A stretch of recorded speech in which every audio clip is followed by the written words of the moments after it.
Donald Trump पर हमले के बाद अमेरिका के राष्ट्रपति जो बाइडेन ने देश को संबोधित किया। सोमवार 15 जुलाई को उन्होंने कहा, अब तक इस बात का पता नहीं चल पाया है कि ट्रंप पर जानलेवा हमला करने वाले शूटर का मकसद क्या था। उन्होंने कहा कि शूटर का मकसद क्या था, उसकी मदद किसने की, ऐसे कई सवालों के जवाब जांच एजेंसियां भी ढूंढ रही हैं।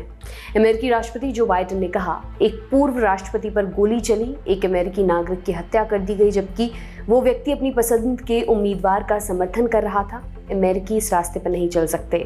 बाइडेन ने आगे कहा, दोनों दलों के कांग्रेस के सदस्यों को निशाना बनाकर गोली मारने की बात हो, 6 जनवरी को राजधानी पर हिंसक भीड़ का हमला हो, सदन की पूर्व अध्यक्ष नैन्सी पेलोसी के पति पर क्रूर हमला हो, चुनाव अधिकारियों को धमकी देना हो या फिर डोनाल्ड ट्रंप की हत्या की कोशिश हो, अमेरिका में इस तरह की हिंसा के लिए कोई जगह नहीं है। हिंसा कभी भी किसी बात का जवाब नहीं हो सकती। इस हिंसा को सामान्य नहीं होने दिया जा सकता। राष्ट्रपति बोले, इस फायरिंग के बाद राजनीतिक बयानबाजी बहुत गर्म हो गई है, इसे शांत करने का समय आ गया है। ये हम सभी की जिम्मेदारी है, हम ऐसा करें। अमेरिका में हम अपने मतभेदों को वोट डालकर सुलझाते हैं, ना कि गोलियां चलाकर। अपने राष्ट्र के नाम संबोधन में जो बाइडेन रिपब्लिकन पार्टी पर भी बोले, कहा, कल से रिपब्लिकन कन्वेंशन शुरू होगा, वहाँ मेरे कार्यकाल की आलोचना की जाएगी और वो लोग इस देश के लिए अपना विजन पेश करेंगे। मैं भी इस हफ्ते निकलूंगा और अपनी उपलब्धियों और अपने विजन को जनता के सामने रखूंगा। आपको बता दें, 14 जुलाई को अमेरिका के पूर्व राष्ट्रपति डोनाल्ड ट्रंप पेंसिल्वेनिया के बटलर इलाके में एक रैली कर रहे थे। इसी दौरान उन पर गोली चली, जिसमें वो बाल बाल बच गए। रैली में फायरिंग करने वाले शख्स को सुरक्षा अधिकारियों ने तुरंत मार गिराया। उसकी पहचान थॉमस मैथ्यू क्रूक्स के तौर पर हुई। उसकी उम्र 20 साल बताई जा रही है।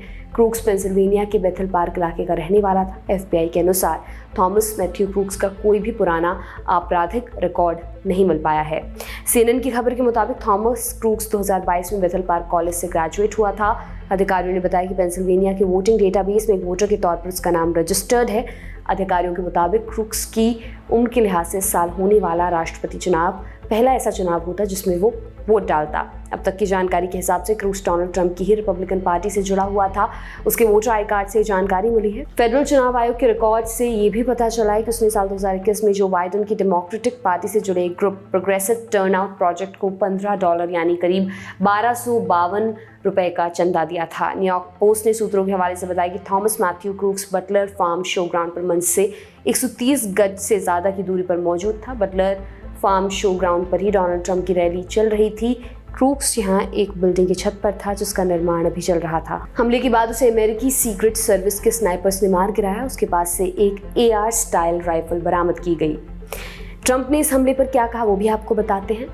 डोनाल्ड ट्रंप ने खुद पर हुई गोलीबारी पर हैरानी जताई। उन्होंने कहा कि अमेरिका जैसे देश में ऐसी घटना दुर्भाग्यपूर्ण है। उन्होंने अपने समर्थकों को एक संक्षिप्त ईमेल भी किया। इसमें उन्होंने वादा किया, चाहे कुछ भी हो जाए वो अपना प्रेसिडेंशियल कैंपेन जारी रखेंगे। डोनाल्ड ट्रंप ने कहा, मैं कभी भी सरेंडर नहीं करूंगा। उन्होंने सुरक्षा एजेंसियों के कर्मचारियों को त्वरित कार्रवाई के लिए धन्यवाद भी दिया।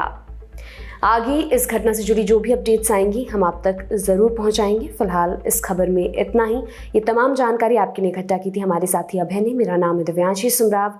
आप देखते रहिए दी लल्लन टॉक। बहुत बहुत शुक्रिया।